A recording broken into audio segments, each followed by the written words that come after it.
할렐루야. 할렐루야. 우리 한번 양옆에 앞뒤로 있는 분들하고 이렇게 인사하겠습니다. 올해는 하나님과 더 가까워집시다 하고 인사하겠습니다. 시작. 올해는 하나님과 더 가까워집시다. 올해는 하나님과 더 가까워집시다. 아멘. 올해는 정말 하나님과 더 가까워지는 그런 해가 되기를 원합니다.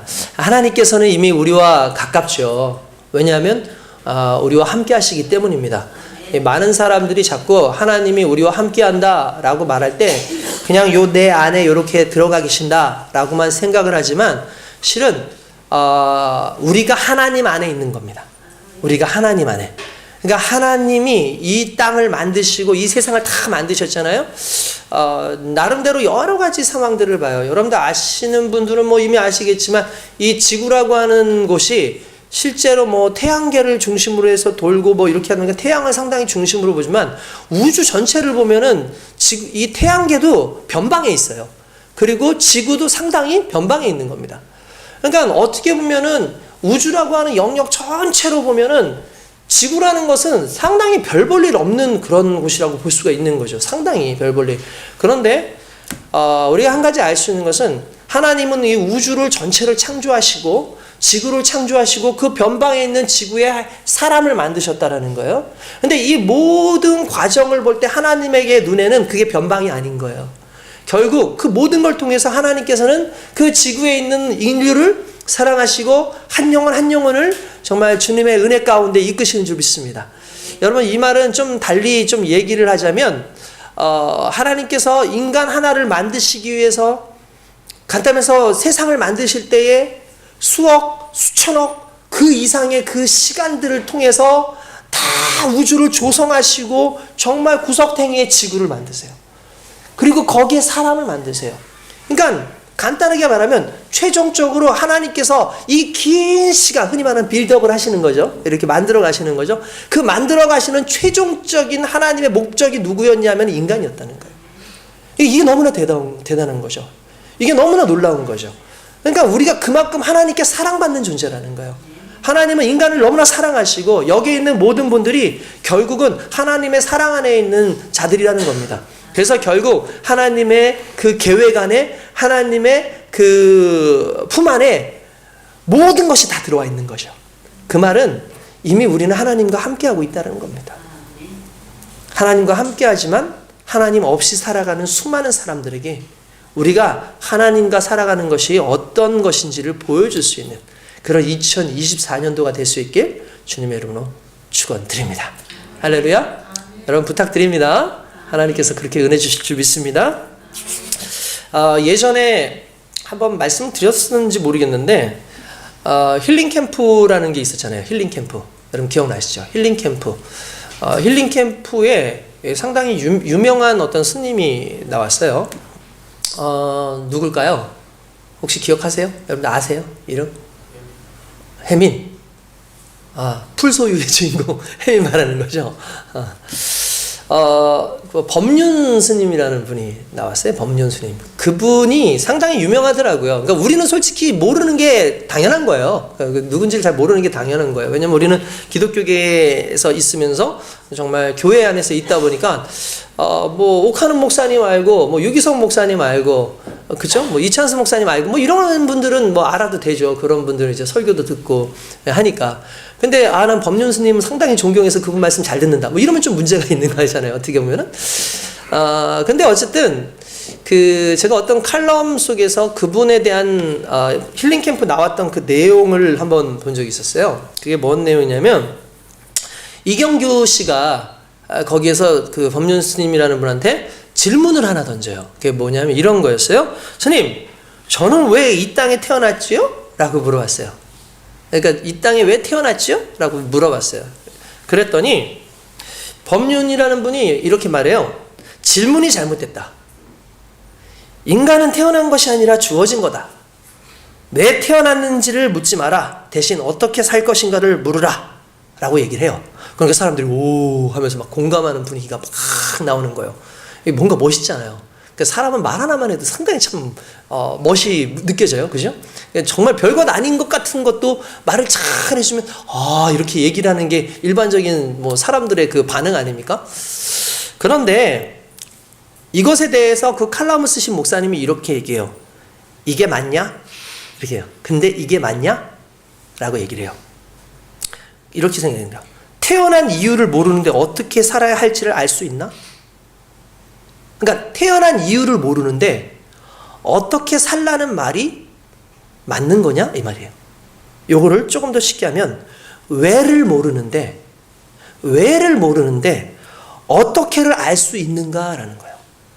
그러니까 왜 그런지를 모르는데 어떻게만 따지고 있다고 한다면 그게 문제가 된다라는 거죠. 여러분 세상을 살아갈 때 여러분들 어떻습니까? 여러분들이 이 땅에 어떻게 살 것인가도 상당히 중요하지만 우리는 왜 이 땅에 왔는가를 알아야 어떻게 살 수 있는가가 나오는 거예요. 여러분들 대학을 어떻게 갈 수 있는가가 중요한 게 아니라 내가 왜 대학을 가야 되는가가 중요한 거예요. 마찬가지인 거예요. 여러분 세상 속에서 왜라는 것을 빼고 어떻게라고 하는 이유가 뭘까? 왜 불교에서는 그렇게 어떻게에 대해서 상당히 중요시 여겼을까? 불교는 근본적으로 실은 그들의 논리는 약간 회피 논리예요. 회피 논리. 그게 무슨 말이냐면 모든 이유를 인과응보로 풀어요. 그러니까 원인이 있으니까 결과가 있는 거 아니냐. 그러니까 원인이 있으니까 결과가 있으니까 그 문제 일으킨 놈이 그거 풀어라. 그게 결자의 제안이에요. 그러니까 문제 일으킨 놈이 그걸 풀어야 된다. 이렇게 얘기를 하는 거예요. 근데 여러분 이걸 자세히 생각해 보셔야 돼요. 죄는 누가 지었죠? 인간이 지었어요. 근데 인간이 그 죄의 문제를 해결할 수 있나요? 해결할 수 없어요. 실은 접근이 잘못된 거예요. 인과응보의 원리라는 게 그런 거 아닙니까? 여러분 근데 세상사 전부를 인과응보로 풀 수 있나요? 원인과 결과로 풀 수 있나요? 풀 수 있을지 모르겠지만 실제로 그게 풀어지지 않아요. 잘 풀어지지 않아요. 그러니까 이제 불교에서는 그 원인과 결과, 인과응보 이게 안 풀리면은 설명이 안 되는 건 뭘로 돌리냐면 전생으로 돌려요. 전생에 그거는 네가 죄를 많이 지어서 그래. 아니 내가 왜 이렇게 가난하게 삽니까? 뭐 내가 왜 이렇게 하니까 전생에 네가 그렇게 해서 그래. 뭐 이렇게 얘기하잖아요. 그렇지 않습니까? 와이프하고 맨날 싸우고 연인들끼리 뭐 이렇게 싸운다 그러면 맨날 우리는 왜 이렇게 싸워야 되니까 전생에 너희는 원수였어. 이렇게 얘기하잖아요. 근데 솔직히 따져보면은 여러분 전생을 알 수 있어요? 전생도 치열하게 따지지 않으면 설명이 안 돼요. 그러면 진짜 억겁의 시간으로 늘려버려요. 그거는 전생인데 지금 전생 말고 그 전에 전생이야. 여러분 이게 불교 논리예요. 인간이 경험할 수 없는 영역으로 회피해버리는 거예요. 회피하는 논리죠. 그러니까 법륜도 같은 접근인 거죠. 아, 왜 자꾸 왜를 물어보냐? 나도 모르는데. 그냥 지금 어떻게 살지를 지금 생각해라. 그러니까 뭐냐면 애초에 너에 대한 계획 그런 거 왜 신경 쓰냐. 그냥 지금 네가 어떻게 지금 살 수 있는지 흔히 말하는 그냥 살아내는 거. 그냥 살아내는데 좀 집중해라. 이 말인 거잖아요. 여러분 이게 왜를 묻지 말라는 거예요. 회피하죠. 대신에 어떻게를 자꾸 물어보라는 거죠. 어떻게를. 여러분 이게 얼마나 오늘날 우리에게 비극인 줄 아십니까? 어떻게를 물어보는 것이. 세상을 자세히 보십시오. 어떻게가 판을 치고 삽니다. 어떻게 하면 부자가 될 수 있나요? 어떻게 하면 잘 살 수 있나요? 어떻게 하면 할 수 있나요? 어떻게 하면 공부를 잘할 수 있나요? 어떻게 하면은 정말 유명한 교수가 되든지 사장이 되든지 이렇게 할 수 있나요? 자꾸 어떻게를 물어보는 거죠. 여러분 이게 실은 참 상당히 허망해요. 왜 그러냐면 어떻게를 통해서 결국 해결할 수 있는 문제가 아니라는 거예요. 그렇게 어떻게 했어요. 해결됐어요. 그러면 그게 멋진 인생인가요? 그게 맞는 인생인가요? 그렇지 않다는 거예요. 어떻게보다 중요한 건 왜라는 거예요. 이걸 왜 내가 해야 하는가? 이 왜라는 걸 알게 되면 어떻게는 자연스럽게 따라오는 거예요. 여러분 그렇습니까? 안 그렇습니까? 실제로 그렇잖아요. 그러니까 우리는 어떻게라는 그 단어를 묻기 전에 왜라는 단어에 대해서 집중을 해야 되는 거예요. 최근에 우리 그 축구센터 근처에 새로운 센터가 들어왔어요. 축구센터가 들어온 거예요. 별로 멀지도 않아요. 제가 최근 너무 고민을 많이 했어요. 고민은 딱 하나예요. 여러 가지로 봤을 때 그 사람들이 뭐 스펙도 우리보다 좀 좋을 수 있고 보니까 우리보다 운동장도 더 크게 만들어요. 그러니까 여러 가지로 봤을 때 상당히 힘들 수 있잖아요. 그래서 끊임없이 제가 얘네를 우리가 어떻게 하면은 이길 수 있을까? 얘네를 그것도 막 솔직히 마음에 막 갈등이 있는 거예요. 왜냐면은 그 사람들이 우리가 이겨야 되는 적이 아니잖아요. 간단하면서 막 원수가 아니잖아요. 그러니까 원수니까 무조건 저들을 죽여야 돼. 그런 게 아니잖아요. 그들도 먹고 살기 위해서 어쨌든 나름대로 하는 거 아니에요. 그 가운데에서 어떻게 하면 그들보다 우리가 더 나은 그런 환경으로 만들어야 되는가 막 이거에 대해서 고민을 하다 보니까 끝이 없는 거예요. 고민이. 그런데 끝이 없는 그 고민을 하다 보니까 내가 너무 힘든 거예요. 피곤해지는 거예요. 우리 팀장하고도 얘기를 하고 직원들하고도 얘기를 하면서 이걸 어떻게 해야 되냐? 어떻게 해야 되라는 그 얘기를 하니까 피곤해지는데 조금 있다가 나름대로 생각하니까 그들이 왜 여기에 왔을까? 왜 우리가 이런 지금 상황이 있을까라는 걸 좀 신앙적인 부분에서 좀 풀 필요가 있겠다라는 생각이 들더라고요. 그러니까 접근이 아주 쉬워졌어요. 간단해요. 하나님께 맡길 일이구나. 하나님께서 우리를 향해서 주신 하나의 사명이구나 라는 그 생각이 드는 거예요. 그러니까 화도 나지 않아요. 짜증도 나지 않아요. 그냥 이 상황에서 우리가 어떻게 더 선한 영향력을 끼칠 수 있을까에 대한 사고를 갖게 되더라고요. 여러분, 이게 오늘 우리에게 필요한 모습이라고 저는 생각을 합니다. 여러분, 기독교는 죄에 대해서 치열하게 말해요. 그죠? 죄 짓지 말아라. 죄에 대해서 죄가 있다. 너는 죄인이다. 너는 죄인이다. 왜 자꾸 죄에 대해서 얘기할까요? 왜냐하면 답이 있기 때문이에요. 회피 논리는 답이 없잖아요. 그죠? 우리는 왜 살아야 됩니까? 왜 태어났습니까? 그런 거 묻지 말고 어떻게 살을까 물어. 왜냐하면 왜에 대한 답을 모르기 때문에 그래요. 근데 우리 기독교는 그렇지 않아요. 우리는 왜 태어났냐고요? 하나님의 영광을 위해서 태어났다고 성경이 딱 말하고 있어요. 할렐루야. 우리는 왜 죄에 대해서 이야기한다고요? 죄를 해결해 주실 예수님이 있다는 걸 알기 때문이에요. 그러니까 결국 답을 이야기하는 하나님을 믿는 것이 가장 지혜로운 방법인 것이고, 세상을 살아가는데 답이 되시는 그 예수님이 결국 우리 인생의 왜 근원도 되시는 거죠. 할렐루야. 아멘. 그렇습니다. 어떤 것을 언급하는 것은 답이 있기 때문 아니겠습니까? 주님의 보혈이 우리의 죄 문제를 해결하는 것 아니겠습니까? 기독교는 회피하지 않습니다. 우리는요, 무조건 직면합니다. 맞부딪힙니다. 그리고 풉니다. 예수님은 왜의 문제를 푸시는 분이죠. 예수님을 만나면 왜를 묻고 또 왜가 해결되면서 어떻게는 자연적으로 풀리는 그 역사가 일어나게끔 되어 있어요. 그래서 오늘 저와 여러분들이 왜 하나님께서 이 부분을 조금 더 집중하자는 거죠. 그러면 누구에게 집중하겠어요? 우리 하나님께 집중하는 거예요. 왜요? 우리는 물을 수 있는 대상이 있어요. 적어도 문제를 낸 분이 답을 알고 있는 건 아니겠습니까? 우리 인생 가운데 문제가 많습니다. 그럼 우리는 자꾸 엉뚱한 데서 찾기 원하죠. 유명한 사람, 잘하는 사람한테 찾기를 원해요. 근데 그 사람들이 그 문제를 풀 수 있는 능력이 있는지 의심해 봐야 되는 건 아닙니까?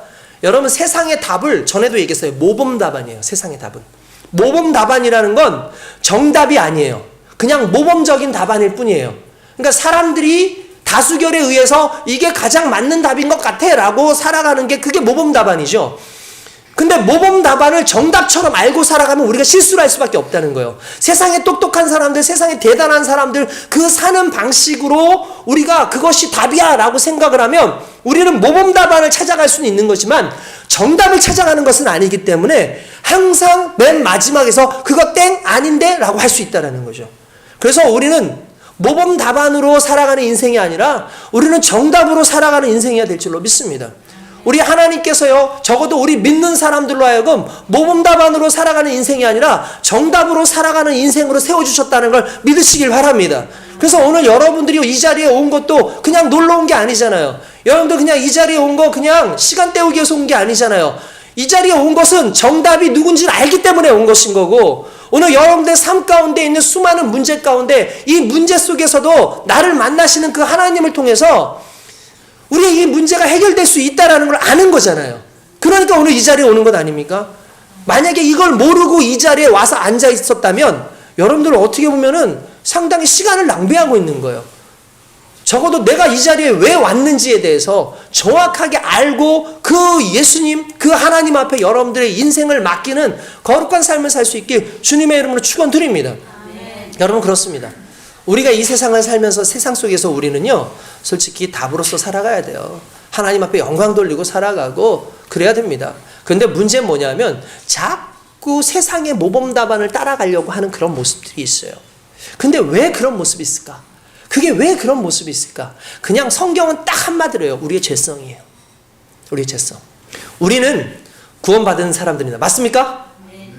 여러분들 구원받은 사람 맞습니까? 네. 누구로 말미암아 구원받았습니까? 예수 그리스도로 말미암아 그분의 십자가에 달려 죽으시는 그 모습으로 말미암아 이제 우리의 모든 죄는 다 해결이 되었고 예수 그리스도께서 부활하실 때 우리도 함께 부활해서 이제 더 이상 어떤 세상의 그러한 죄악의 그 요소에 노출되어 있지 않다라는 걸 우리는 잘 알고 있습니다. 우리는 분명히 구원받았지만 문제가 있어요. 뭐냐면 우리의 삶은 여전히 세상 속에서 산다는 거예요. 뿐만 아니라 우리는 하나님의 자녀가 되었지만 우리의 삶의 습관이 여전히 세상적 습관으로 남아있어요. 그러니까 여러분들 우리가 성화 단계라는 말을 써요. 성경에서는 성화. 그러니까 성화라는 건 뭐냐면 거룩하게 변해가는 과정인 거예요. 그러니까 지금 우리가 성화의 단계인 거예요. 성령님과 함께 살아가면서 과거에 못됐던 죄의 속성으로 살아왔던 우리가 하나님의 자녀로서 더 깊이 살아가는 그것이 바로 성화의 단계고 우리가 성화가 맞춰질 때 영광스러운 몸으로 변하는 게 영화라는 겁니다. 할렐루야. 결국 우리가 하나님 앞에 섰을 그땐 영화의 단계로 서는 거죠. 할렐루야. 오늘 저와 여러분들이 지금 성화의 단계라는 건 점점 하나님의 뜻을 맞춰서 간다는 거예요. 여러분 오늘 제목이 뭡니까? 내게 너무 가까운 세상. 맞아요. 내게 너무 가까운 세상이에요. 여러분 이 세상을 살아갈 때에 우리에게 있어서 이 싸움이 무엇의 싸움이냐면 거리 싸움이에요. 거리 싸움. 아까 전에 성화라는 말 썼죠? 성화라는 거룩하게 변해간다는 거예요. 그러면 지금 거룩하지 못했던 우리가 점점 거룩함으로 변해가는 거죠. 물론 우리는 거룩합니다. 누구 안에서? 그리스도 예수 안에서. 그러나 우리의 육신 또는 우리가 지금까지 지내왔던 우리의 삶의 방식들 이런 것들은 여전히 세상과 같이 살아가고 있는 우리의 이 모습들이 점점 하나님의 영광의 빛으로 빛의 삶으로 소금의 삶으로 바뀌어져 가는 우리는 성화의 단계 속에서 우리의 삶을 살아가는 거예요. 우리의 삶을. 그러니까 우리의 존재를 말하는 것이 아니라 우리의 삶을 살아가는 거예요. 여러분 그렇죠. 그러니까 이 삶을 살아간다는 걸 좀 한마디로 표현하면 뭐라고 얘기할 수 있냐? 거리 싸움이라는 거예요. 거리 싸움. 성경에서 보면 이런 내용이 나와요. 성경에선 성령의 소욕과 육체의 소욕이라는 말이 나옵니다. 여러분 들어보셨죠? 그래서 고린도서에 보면은 또 갈라디아서 이런 곳에도 보면 성령의 소욕, 육체의 소욕이라는 말이 나와요. 그래서 이 육체의 소욕과 성령의 소욕에서 살짝 비교할 때 그것에 대한 헷갈림이 사람들이 많은데 성령이 우리 안에 오면 육체의 소욕은 싹 사라지는 줄 알아요. 실은 그게 아니고 우리의 삶 가운데 성령이 계시면 우리가 요거를 그냥 요렇게 비추어서 딱 얘기를 해볼게요. 자, 요게 우리의 삶이에요. 요게 우리의 삶인데 우리의 삶 가운데 끊임없이 우리의 죄는 해결되었지만 죄적 본능 속에서 살아가는 우리의 육신은 있단 말이에요. 그럼 끊임없이 세상적으로 살아가고 싶은 우리가 있죠. 그렇지 않습니까? 그런가 하면 우리 안에 또 누가 계세요? 성령이 계세요. 그러면 성령의 소욕과 육체의 소욕이 함께 있어요. 우리 안에. 성령의 소욕과 육체의 소욕이 함께 있어요. 그러면 과연 우리는 어떻게 살아가는 것이냐? 여러분들한테 전에 한번 말씀드렸었어요. 우리 안에는 늑대가 두 마리가 있다. 하나는 선한 것을 살고 싶어하는 늑대고 하나는 악한 것을 살고 싶어하는 늑대다. 근데 그 늑대가 끊임없이 우리 안에서 싸워서 우리에게 갈등을 일으킨다. 그러니까 물어봅니다. 그러면 어떻게 해야지 우리는 이 선한 늑대가 이길 수 있겠습니까? 라고 물어볼 때 이렇게 얘기합니다. 그건 간단해. 네가 먹이를 주는 쪽이야. 네가 먹이를 주는 것이 힘을 내서 이기게 되어 있어 라고 얘기를 합니다. 저는 그게 상당히 참 의미 있는 말이라고 생각해요. 우리 안에도 마찬가지예요. 성령의 소욕과 그러니까 성령의 흔히 말하는 계획과 성령의 원하시는 바가 있고 육체의 소욕이라는 건 내 욕구예요. 내가 하고자 하는 거. 육체의 소욕이 있어요. 여러분들한테 육체의 소욕이 있어요, 없어요? 있으니까 여러분들 지금도 죄를 짓는 거예요. 예수를 믿는데도 불구하고 여전히 죄를 짓는 거예요. 그런데 문제는 뭐냐면 이 성령의 소욕과 육체의 소욕이 우리의 삶 가운데 있을 때 왜 성령의 소욕과 이게 더 가까워야 되냐면 성령의 소욕이 내 삶 가운데 이만큼 채워지는 동안에 육체의 소욕은 이만큼 줄어요. 내가 성령으로 이렇게 더 채워지면 육체의 소욕이 이만큼 주는 거예요. 대신에 내가 육체의 소욕으로 이만큼 살아가면 성령의 소욕이 그만큼 주는 거예요. 그러니까 내가 지배받는 삶이라는 건 내가 누구와의 거리에 따라서 달라지는 거죠. 내가 누구 아느냐. 근데 여러분 한 가지 확실한 힌트가 있습니다. 뭐냐면 이미 하나님이 우리와 함께 하시죠.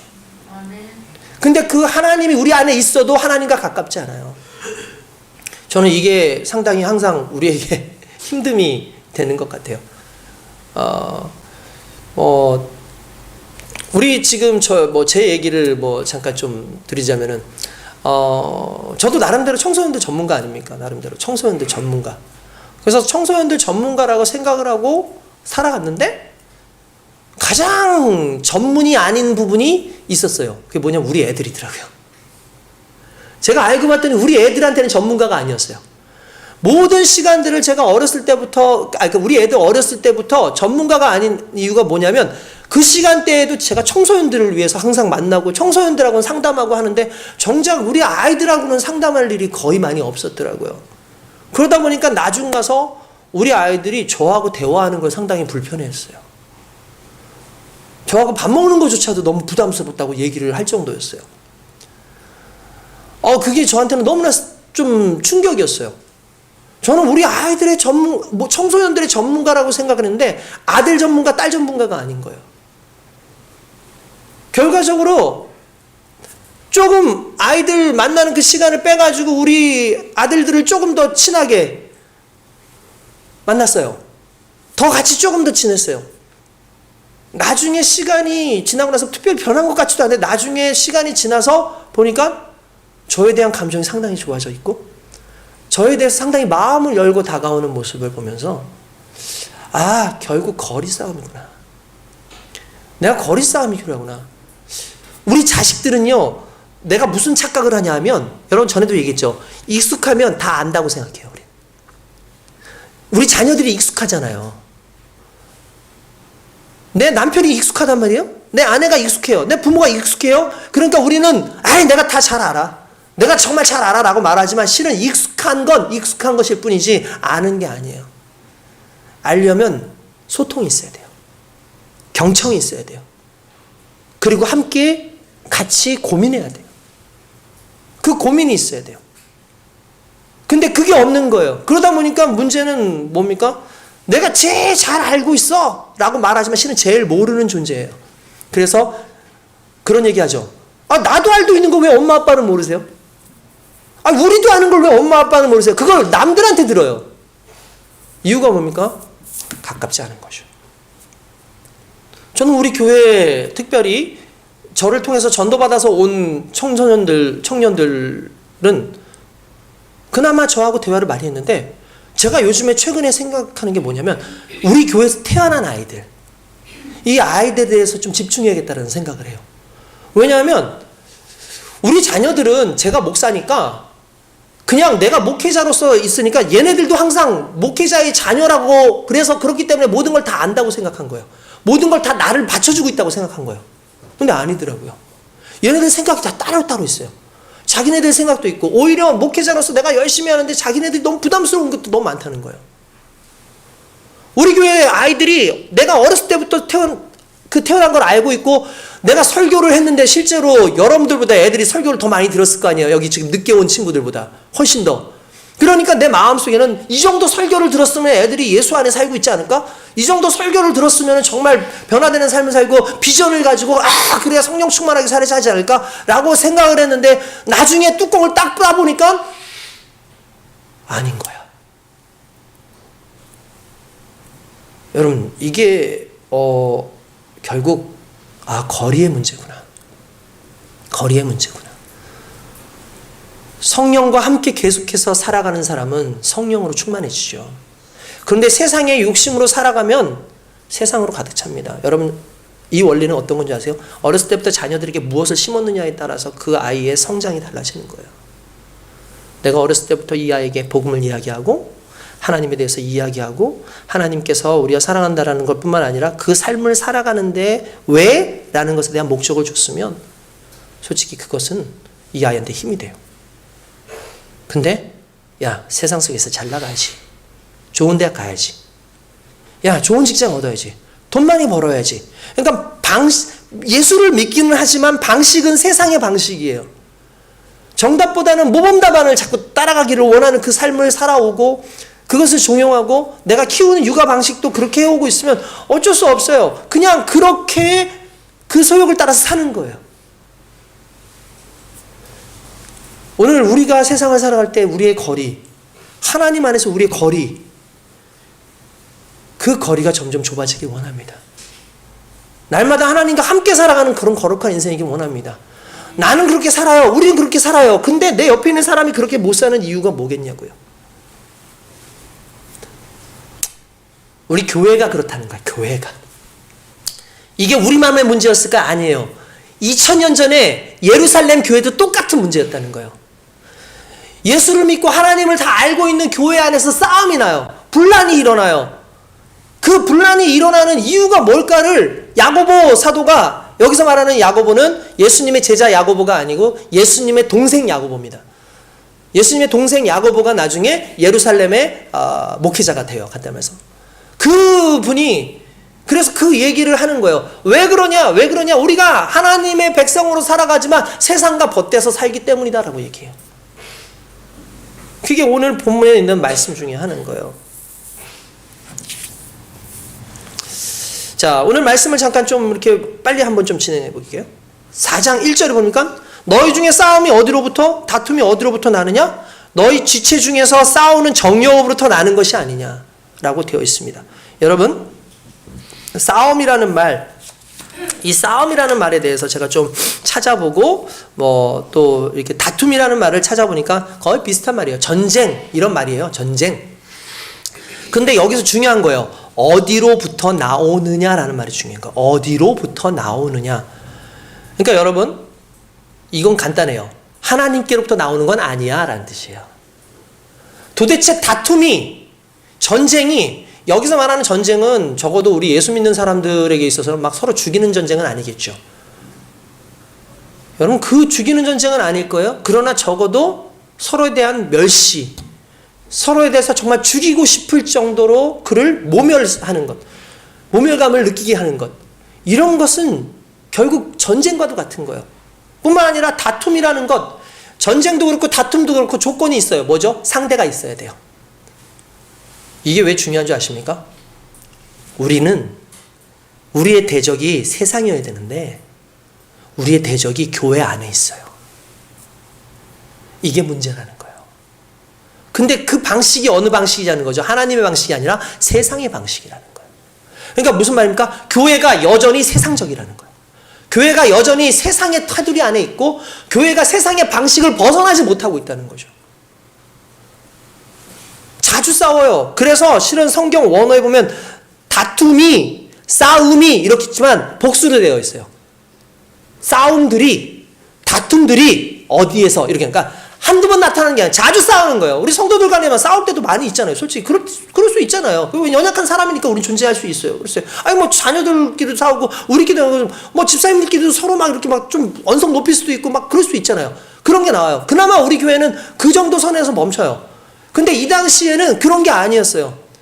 정말 막 치열하게 다투는 거예요. 막 상처받아서 막 떠나가고 막 할 정도로 다투는 거죠. 근데 다시 말하지만 이게 세상에서 다투는 게 아니에요. 이게 교회 안에서 다툼이에요.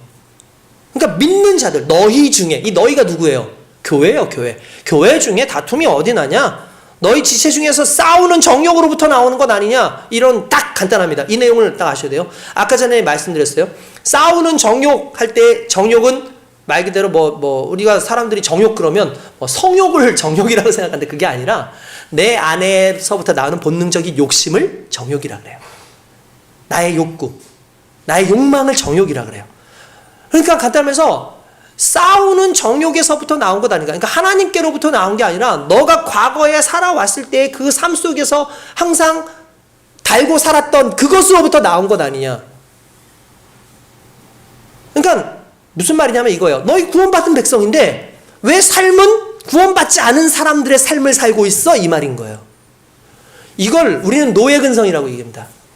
노예근성의 대표적인 케이스가 누구였죠? 바로 이스라엘 사람들이 출애굽했을 때의 그 이스라엘 사람들이에요. 이 사람들은 애굽에서 살았어요.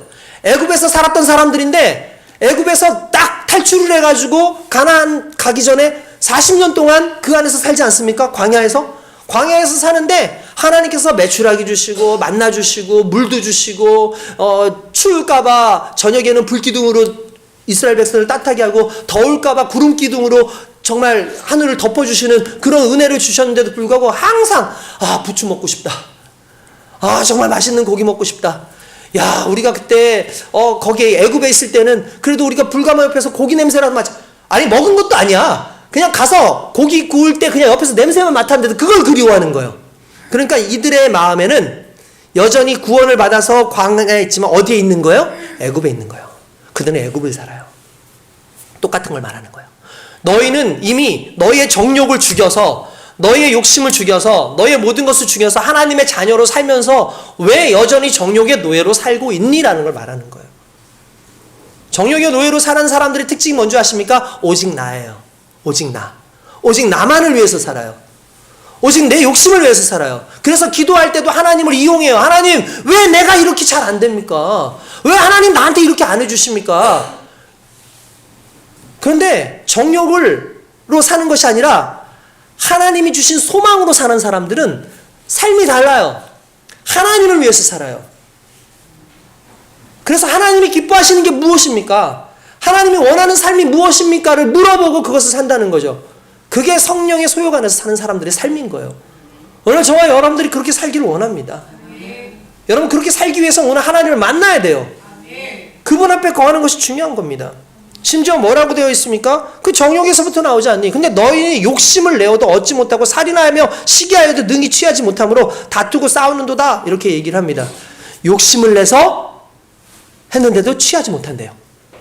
심지어 못하니까 더 극한 방법을 써요. 살인을 해요. 그래도 취하지 못한대요. 왜 취하지 못할까요? 왜 취하지 못할까요? 답이 딱 하나예요. 얻지 못함은 구하지 아니하기 때문이요 라고 돼 있어요. 자, 여러분 봅시다. 그러면 여기서 딱 중요한 걸 캐치해야 돼요.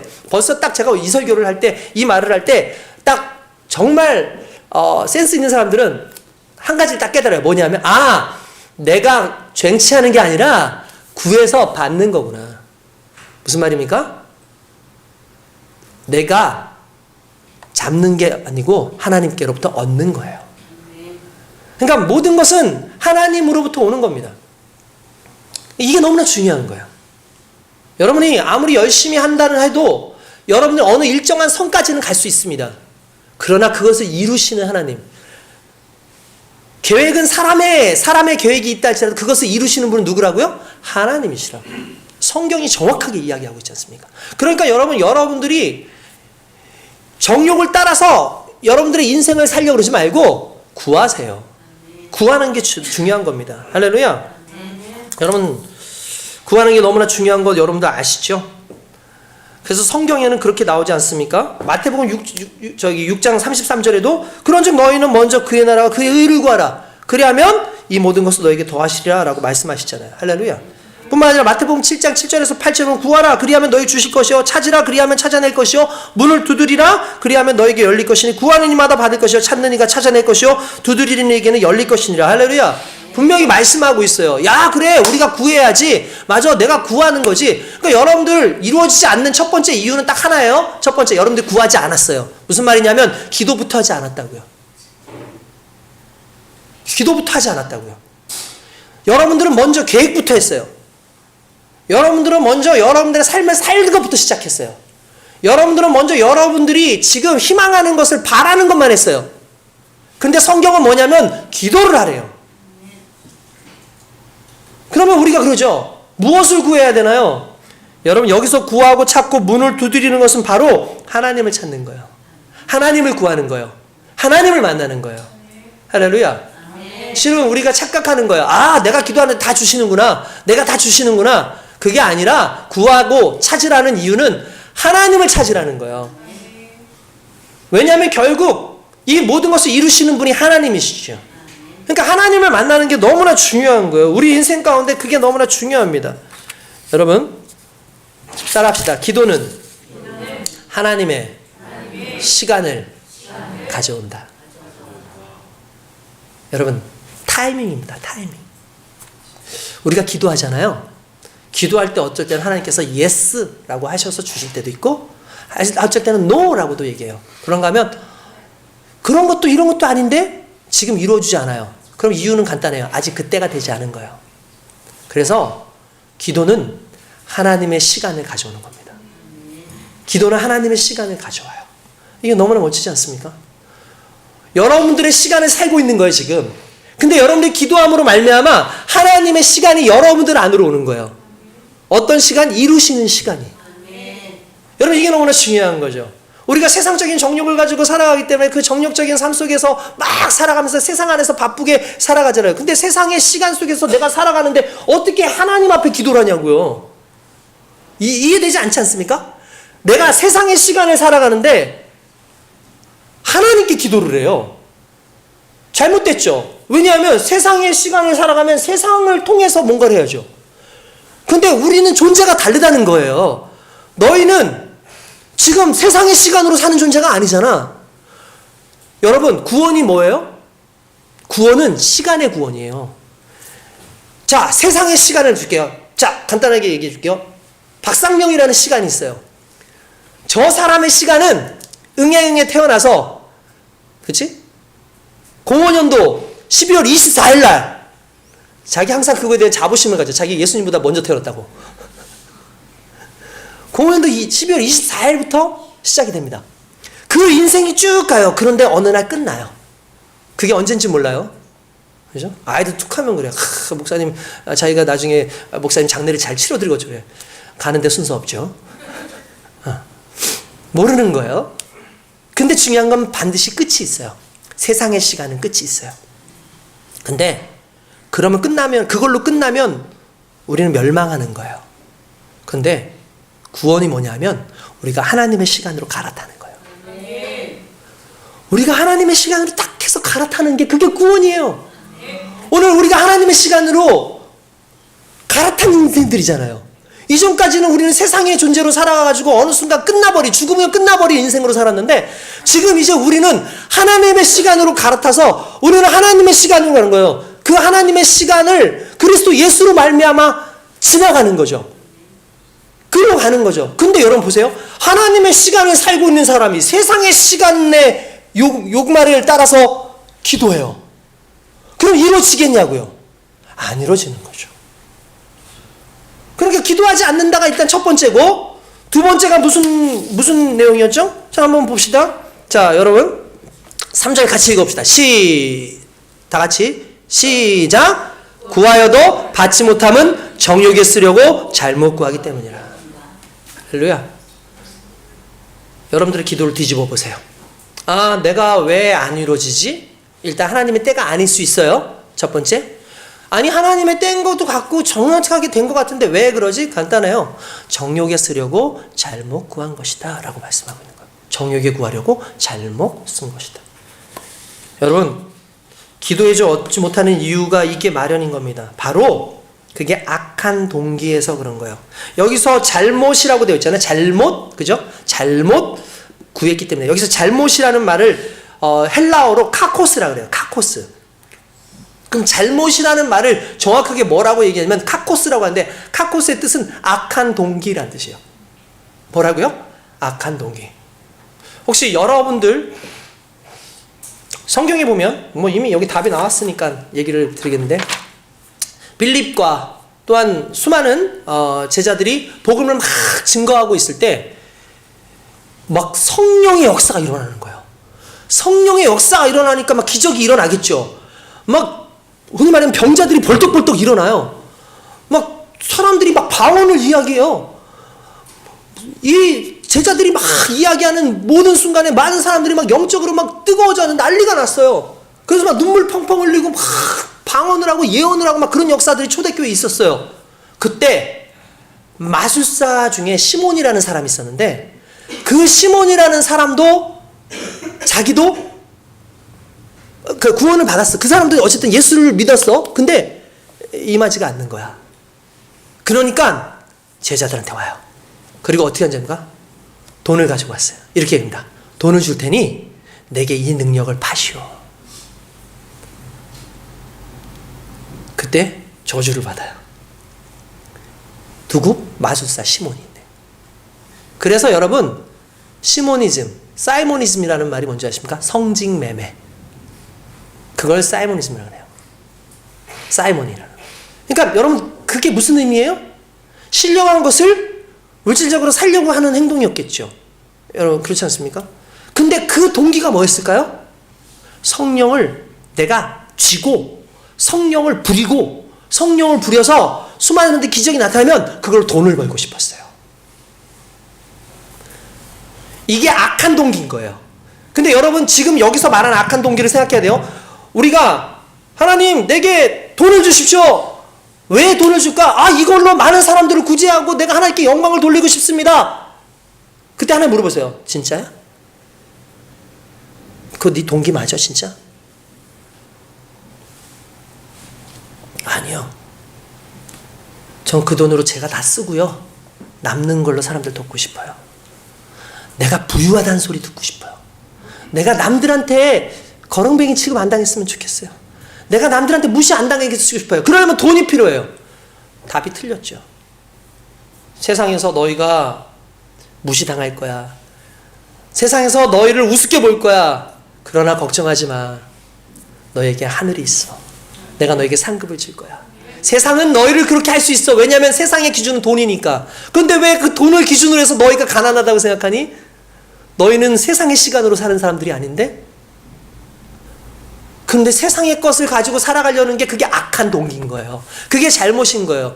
그 잘못, 그 악한 동기로 살아가는 것.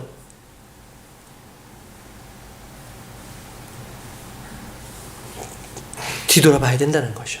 우리의 기도는 바뀌어야 돼요. 하나님, 제가 없어도 내 인생을 다해서 하나님께 드릴 수 있어요. 하나님, 내가 하나님 앞에 정말 부족하지만 내 있는 내 삶을 하나님의 영광의 도구로 사용하기 원합니다. 하나님 원하시는 대로 사용하세요 라는 게 실은 맞는 거죠. 하나님 무엇으로 나를 드릴까요가 아니라 하나님 내가 뭐를 주시면 내가 하나님의 일을 하겠습니다가 지금의 우리의 삶인 거예요. 이게 정욕대로 구하는 악한 동기로 나오는 우리의 모습인 거죠. 게다가 거기에 보면은 정욕으로라는 말은 엔타이스 헤도나이스 휘몬이라고 하는데 이 말을 해석하면 너희의 타락한 욕망 안에서라는 뜻이에요. 너희의 타락한 욕망 안에서. 그러니까 우리는 타락했어요. 무엇으로? 죄로 말미암아 타락했어요. 죄적 욕망을 가지고 살아가는 거예요. 그 타락한 욕망 안에서 살아가는 거예요. 그 욕망을 위해서 살아가는 것, 그걸 정욕에서라고 얘기를 하는 거예요. 그리고 뭐라고 또 돼 있습니까? 거기에 보면은 쓰려고 요 쓰려고라는 말이 중요합니다. 왜냐하면 쓰려고라는 말을 디파네세테라고 얘기하는데 디파나오라는 뜻 자체가 뭐냐면 소비하다, 낭비하다는 뜻이에요. 결국 세상의 모든 것은 낭비하는 거예요. 소비하는 거예요. 우리는 소비하는 인생을 살리는 것이 아니라 드리는 인생을 사는 것이고 하나님을 섬기는 인생을 사는 줄로 믿습니다. 여러분, 진짜 우리가 더 많이 가지려는 그 이유가 혹시 우리 교회 어떤 집사님이 재정적으로 더 많이 있는 것 같아서, 또는 이 교회 안에 있는 어떤 분이 더 좋은 직장을 가지고 있는 것 같아서 그래서 여러분도 혹시 더 잘 나가고 싶습니까? 그러면 답이 틀린 거예요. 나는 저렇게 있으면 헌신할. 여러분, 그렇지 않아요. 여러분 진짜 착각하는 거예요. 제가 우리 교회 성도들을 한번 봤어요. 자기 집에서 사는 사람이 거의 없더라고요. 이 교회 성도들이 많은데도 불구하고 대부분 다 전세를 사든지 월세를 사든지 자기 집 있는 분들 한두 분이에요. 많지 않더라고요. 근데 누가 헌신하는 줄 아세요? 있는 사람이 헌신하는 게 아니에요. 드리고자 하는 사람이 헌신해요. 많은 사람들이 자꾸 이 집사님네는 좀 돈 좀 있고 잘 벌고 하니까 헌신하는 거잖아. 착각이에요. 그렇지 않아요. 주님을 사랑하기 때문에. 여러분, 많이 벌면 많이 벌수록 모일 것 같지 아니에요. 많이 벌면 많이 벌수록 씀씀이가 많을 수밖에 없어요. 나갈 곳이 정말 많아요. 돈을 많이 벌면은 모일 것 같다. 아니에요. 돈을 많이 벌면은 그만큼 또 더 나가요. 그게 인생이에요. 그래서 있어서 쓰는 게 아니에요. 없지만 내가 드리는 인생을 사는 거예요. 할렐루야. 우리 하나님 그것을 기뻐하신 줄 믿습니다. 여러분들 정욕으로 쓰려고 하지 마십시오. 시편에는 내 마음에 죄악을 품으면 주께서 듣지 아니하시리라 라고 말을 합니다. 잠언은요, 사람이 귀를 돌이키고 율법을 듣지 아니하면 그의 기도도 가증하니라 라고 말했어요. 우리 자신에 대한 생각밖에 없어서는 기도해서는 안 돼요. 왜냐하면 하나님의 목적이 아니니까 이루어지지 않는 거죠. 그러면 무슨 말이냐? 하나님과 가까워져야 돼요. 좀 더 가까워져야 돼요. 거기에 보니까 4절에 가늠한 연인들아 세상과 벗된 것이 하나님과 원수됨을 알지 못하느냐? 그런즉 누구든지 세상과 벗이 되고자 하는 자는 스스로 하나님과 원수되는 것이니라. 하나님과 원수되는 방법은 딱 간단해요. 그냥 세상을 취하면 돼요. 하나님과 맞서 싸우는 게 원수되는 게 아니에요.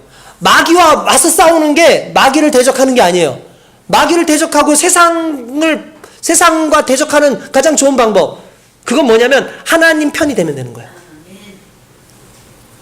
그러니까 하나님 편이 되면 자연스럽게 세상으로부터 살지 않는 거예요. 여러분, 세상은 두 종류예요. 한 종류는요, 하나님이 세상을 사랑해요. 하나님이 세상을 이처럼 사랑하사 독생자를 주셔요. 그 세상은 우리입니다. 그런 다음에 오늘 성경에 나오는 세상에 벗한 사람들, 그 말은 그 세상은 마귀가 다스리는 세상이라는 뜻인 거예요.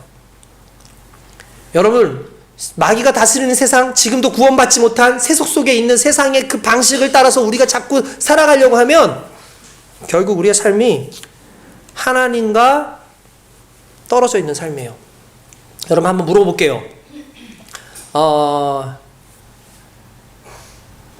어떤 남자가 있어요. 나쁜 남자예요. 이 남자랑 사귀어요. 이 여자가. 근데 이게 문제가 될까요? 안 될까요? 1차적으로 문제는 돼요. 진짜 문제는 돼요. 그죠? 왜냐하면 이 사람 나쁜 사람이니까 안 좋잖아. 근데 봅시다. 유부녀예요. 남편이 있어요. 진짜 나쁜 남편이에요. 그런데 정말 착한 남자랑 사귀어요. 정상일까요? 아닐까요? 아니죠. 그죠? 왜 그래요? 있잖아요. 그죠? 가늠한 연인들아 세상과 벗된 것이 하나님과 원수됨을 알지 못하느냐? 누구한테 한 얘기예요? 하나님을 남편으로 삼은 사람이에요. 하나님 뭐라 그래요? 우리를 신부라 그랬어요.